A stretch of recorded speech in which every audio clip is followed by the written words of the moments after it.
Good morning, good afternoon, good evening. Welcome back to the channel. I'm going to tell you about a little story. I've got a problem car going on at the moment and it is just starting to rock my head a little bit. So this is the story, and basically it involves me being too kind and I regret it. It was the easy route out at the time and I regret it. Anyway, sold a Maserati Ghibli, sold it to a really nice chap and his wife who came in. His wife even started, she's quite upset, quite emotional on the day because they were buying the car through inheritance money because there'd been a bereavement in the family, money had come through, and they're just going to treat themselves because you only live life once.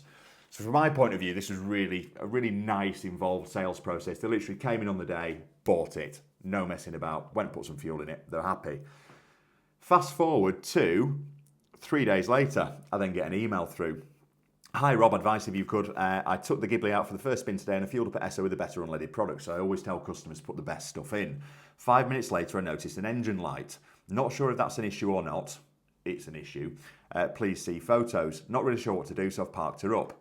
So he sent me a photo of the engine light and he's also sent me a photo of the manual saying don't drive it with the engine lights on, or don't drive it for prolonged periods of time with the engine lights on.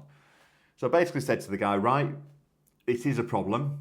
Don't drive it. Let's try sort it out. So I booked it in. I said, do you know anyone that you could book it in with? So he booked it in with a friend because he also said the aircon's not blowing cold. I said, right, well, let's do two things in one here. Let's get the aircon regassed because obviously an issue with the air conditioning. And also let's get it booked in and do a diagnostics on it, find out what the problem is. So he took it into this place and they basically did the aircon regas for him and said, sorry, we don't get involved with Maseratis. We can't give you diagnostics on the car. Right, fine. Not a problem. So he then took the car to Maserati because the car was due a service. Now, at the time of doing the deal, I basically said to him, look, we prefer to get the car serviced, go through the process, and then come back and pick it up. He's like, no, I want to take the car today. I'm like, okay, fine. So we did him a deal on the car based on the fact that he was going to then take the car and get a service. Never a way I like to do business. I much prefer to have everything done before it leaves the door, mainly because you don't want a car sat in another dealership or garage or whatever with other eyes all around it going, oh, well, this are a little bit warped, you know, etc., etc. Because different people have got opinions, especially with car dealers, even if you do the job as best you can. So then got a message through from him. Taking the car to Maserati, they said everything was okay apart from a couple of items. They turned off the O2 sensor fault, so it turns out there's an issue with the O2 sensors on this car. But it came back on about an hour after driving off. Now obviously it's going to come back on, there's a problem with the sensors. They also said the aircon system wasn't working. I thought so, but I was unsure if I was pressing the wrong buttons. They wanted £180 an hour to investigate, so I'm hoping you could assist. I may have somewhere local who can look at the aircon element. Now what I decided to do was I rung him, and I booked it in at a place that was about an hour away from him, and I also offered to have the car collected and taken over there. Now, we had it booked in. He never turned up for his appointment at this specialist, and all they do is Maserati and Ferrari. I was willing to pay through the nose for this job, and I never heard from him again. And I thought, right, okay. I didn't know whether he'd gone for the appointment and just decided to pay for himself or whatever, but you've got that much going on, you think, look, I've done my bit, I've booked you in, you said you're going to take it, you're not taking it. Fast forward to about a month or two later. He texts me. I was currently sat in the pub after work on a Sunday, I want to say it was a Sunday afternoon or whatever, with the missus, and he texts me saying, we've got a problem, the car's overheating. I'm like, right, shit, that is a problem. Whereabouts are you? I'm on the Isle of Mull. Now, the Isle of Mull, for those of you that don't know UK geography, and I bloody didn't, is probably the most northerly point you can get where you're driving. So he's driven this effing car with the engine light on, because I found out he never went for his appointment, up to the Isle of Mull, and it's then overheated. So he ends up getting it recovered, and he gets it recovered all the way back from the Isle of Mull because he didn't want to drive it. I said to him, look, don't bloody drive that car. Please don't drive it. And I'm worried because it's overheated. I don't know how bad it's overheated, has it cooked the engine or whatever, so don't drive it. So anyway, got it recovered back to his home address, at which point I ring our solicitors. So we've got a legal team that supports us in the background. Said, look, where do we stand on this? Because we've told him not to drive it with the engine light on. We've booked it into a specialist to have the engine light sorted, and he's still driven it to the Isle of Mull. I went, well, you need to find out what the problem is, because if the problem is as a result of him driving it with the engine light on, absolutely not your problem at all. If the problem is something separate, then actually you're still dealing with two different issues, so you're liable. Fuck's sake. So I booked it back in with the specialist. We get the car collected, get it taken to the specialist. £2,500 later, they tell me they fixed the car. So it was a radiator fan, that was the problem. Apparently it's fairly common on a Ghibli, and that was the reason that the car had overheated. They also replaced something to do with the air conditioner, there's a broken pipe as well, etc, etc. Bill came to £2,500. And I said to them, is that car okay now? It's fine. Yes, it's fine, not a problem. And I had Tony, who does the driving for us, pick up the car and drive it back to the customer. Fast forward to 2 days later, the bloody engine light's back on that car. Oh! So I ring the Maserati place back up and I say, lads, he's sat there with the bloody engine light on again. What is going on? They never replaced the O2 sensors.